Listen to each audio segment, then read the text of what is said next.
ಹುನಗುಂದ ಮತಕ್ಷೇತ್ರದ ಸಮಾಜ ಸೇವಕ ಎಸ್ಆರ್ ನವಲಿ ಹಿರೇಮಠರು ತಮ್ಮ ವಿಶಿಷ್ಟ ಸಮಾಜ ಸೇವೆಯಿಂದಲೇ ಕ್ಷೇತ್ರದಲ್ಲಿ ಗುರುತಿಸಿಕೊಂಡವರು. ರಾಜ್ಯಾದ್ಯಂತ ನಿರಂತರ ಮಳೆಯಾಗಿ ನದಿಗಳೆಲ್ಲ ತುಂಬಿ ಹರಿಯುತ್ತಿರುವ ಈ ಸಂದರ್ಭದಲ್ಲಿ ಹುನಗುಂದ ಮತಕ್ಷೇತ್ರದ ಕೂಡಲ ಸಂಗಮದಲ್ಲಿ ಬಾಗೀನ ಅರ್ಪಿಸುವ ಕಾರ್ಯಕ್ರಮವನ್ನ ಹಮ್ಮಿಕೊಂಡಿದ್ದರು. ಅದರಂತೆ ಎಸ್ಆರ್ ನವಲಿ ಹಿರೇಮಠರು ಕೂಡಲ ಸಂಗಮಕ್ಕೆ ಬರುತ್ತಿದ್ದಂತೆ ನೂರಾರು ಸಂಖ್ಯೆಯಲ್ಲಿ ಆಗಮಿಸಿದ್ದ ಅವರ ಅಭಿಮಾನಿಗಳು ಎಸ್ಆರ್ ನವಲಿ ಹಿರೇಮಠ ಅವರನ್ನ ವಾದ್ಯ ಮೇಳಗಳೊಂದಿಗೆ ಅದ್ಧೂರಿಯಾಗಿ ಬರಮಾಡಿಕೊಂಡರು.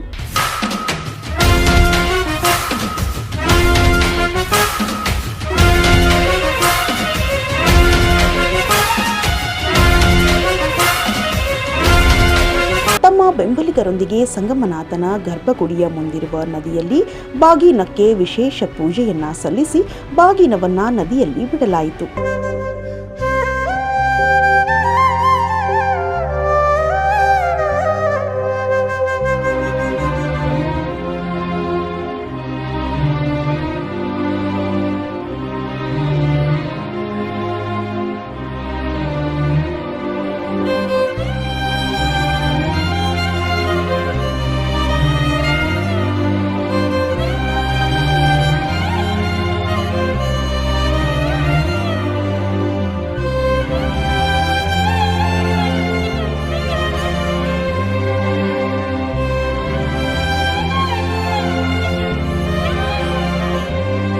ನಂತರ ಬಹಿರಂಗ ಸಭೆಯಲ್ಲಿ ತಮ್ಮ ಬೆಂಬಲಿಗರನ್ನ ಉದ್ದೇಶಿಸಿ ಮಾತನಾಡಿದ ಎಸ್ಆರ್ ನವಲಿ ಹಿರೇಮಠರು ತಾಯಿ ಗಂಗಾಮಾತೆ ನಮ್ಮ ರೈತರಿಗೆ ಒಳ್ಳೆಯ ಫಸಲನ್ನು ನೀಡಲಿ ಎಂದು ಶುಭ ಹಾರೈಸಿದರು.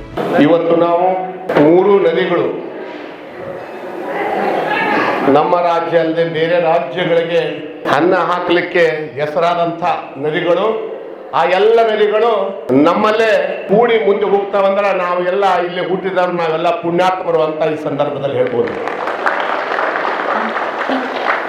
ಅದಕ್ಕಾಗಿ ಈ ಕಾರ್ಯಕ್ರಮಕ್ಕೆ ನಾನು ಯಾರಿಗೂ ಕೂಡ ನೇರವಾಗಿ ಫೋನ್ ಮಾಡಿಲ್ಲ, ಆದರೂ ಒಂದು ವಾಟ್ಸಪ್ನಲ್ಲಿ ಒಂದೇ ಒಂದು ಮಾತು ಹೇಳಿದ್ದೆ, ನಾವು ನೀವು ಎಲ್ಲ ಕೂಡಿ ಈ ಒಂದು ಶುಭ ಸಂದರ್ಭದಲ್ಲಿ ರೈತರಿಗೆ ಒಳ್ಳೆಯದಾಗಲಿ, ತಾಯಿ ಗಂಗಾ ಮಾತೆಯ ಪೂಜೆ ಮಾಡೋಣ ಬನ್ರಿ ಅದಕ್ಕೆ ತಾವೆಲ್ಲ ತಮ್ಮ ಕೆಲಸಗಳನ್ನು ಬದಿಗೊತ್ತಿ ನನ್ನ ಮೇಲೆ ಅಭಿಮಾನ ಇತ್ತು.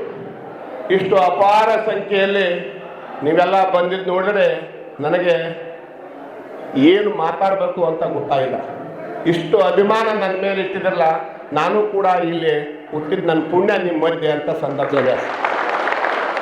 ಅದಕ್ಕಾಗಿ ಇವತ್ತು ತಾವೆಲ್ಲ ಈ ಕಾರ್ಯಕ್ರಮದಲ್ಲಿ ಭಾಗವಹಿಸಿದಿರಿ, ನನ್ನ ಜೊತೆ ಒಡಗೂಡಿ ತಾವು ಬಹಳಷ್ಟು ಕಷ್ಟಗೊಳಗೂ ಅದಿರಿ, ನನಗೆ ಗೊತ್ತಿದೆ, ಅದನ್ನು ಹೆಚ್ಚಿಗೆ ಮಾತನಾಡೋ ಬರುವುದಿಲ್ಲ.